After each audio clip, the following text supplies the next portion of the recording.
السلام علیکم ناظرین، ڈرامہ سیریل تیرا وعدہ کی نیکسٹ ایپیسوڈ میں آپ دیکھیں گے کہ ماریہ کی والدہ ماریہ اور بلال کے رشتے کے لیے فوراً ہاں نہیں کرتیں بلکہ سیم سے سوچنے کے لیے تھوڑا وقت مانگ لیتی ہیں، جس کے بعد سیم اور بلال وہاں سے چلے جاتے ہیں۔ ان کے جانے کے بعد ماریہ اپنی والدہ سے کہتی ہے، آپ نے سوچنے کے لیے وقت کیوں مانگا؟ آپ کو فوراً ہاں کر دینا چاہیے تھا۔ ناظرین، ماریہ اپنی والدہ پر بہت غصہ ہوتی ہے اور غصے میں آ کر بلال کو کال کرنے لگتی ہے کہ میں خود ہاں کرتی ہوں بلال کو اس رشتے کے لیے، لیکن اب سارا اس کے ہاتھوں سے فون چھین لیتی ہے اور کہتی ہے، پاگل مت بنو ماریہ، کیا کر رہی ہو تم؟ ہوش میں تو ہو؟ بلال کے علاوہ کچھ بھی نظر کیوں نہیں آ رہا تمہیں؟ کیا تم نہیں دیکھ رہی کہ وہ تمہیں تمہارے گھر والوں سے ہی دور کر رہے ہیں؟ ایسے میں وہ لوگ شادی کے بعد کیا کچھ نہیں کریں گے، سوچو ذرا۔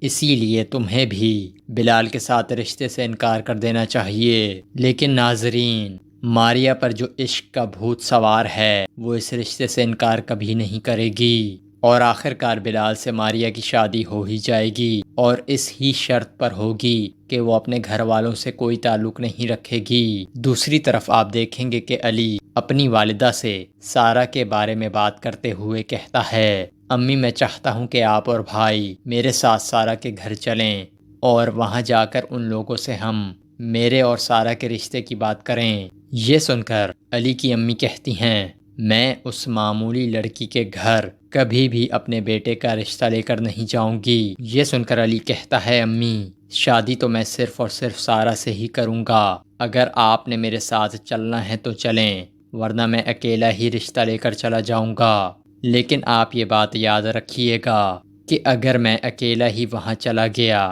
تو پھر آپ کبھی بھی خاندان والوں کا سامنا کرنے کے قابل نہیں رہیں گی۔ یہ سن کر علی کی امی کہتی ہیں، جس لڑکی نے ابھی سے تمہیں مجھ سے دور کر دیا، سوچو وہ شادی کے بعد یہاں آ کر کیا کرے گی۔ اس لیے کان کھول کر یہ بات سن لو کہ میں تمہارے ساتھ کہیں نہیں جاؤں گی، تمہیں جانا ہے تو شوق سے جاؤ۔ اتنے میں علی کا بڑا بھائی شہید بھی وہاں آ جائے گا اور علی کو سمجھاتے ہوئے کہے گا، دیکھو علی، وہ لڑکی ہمارے اسٹیٹس سے میچ نہیں کرتی۔ یہ سن کر علی اپنے بھائی اور اپنی امی سے کہے گا، اگر آپ لوگ میری شادی سارا سے نہیں کروائیں گے تو پھر میں یہ گھر چھوڑ کر چلا جاؤں گا۔ یہ سن کر اس کی امی کہیں گی، یہ کیسی باتیں کر رہے ہو تم بیٹا؟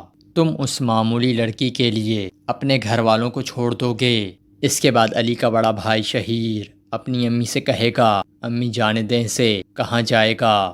اس کی اپنی حیثیت ہی کیا ہے؟ جب در در کی ٹھوکریں کھائے گا تو اسے احساس ہوگا کہ باہر کی دنیا کیا ہوتی ہے، اور اتنے سالوں سے ہم ہی اس کے نخرے اٹھاتے آ رہے ہیں۔ یہ ساری باتیں سن کر علی گھر چھوڑ کر چلا جائے گا، اور یہاں اس قسط کا اختتام ہو جاتا ہے۔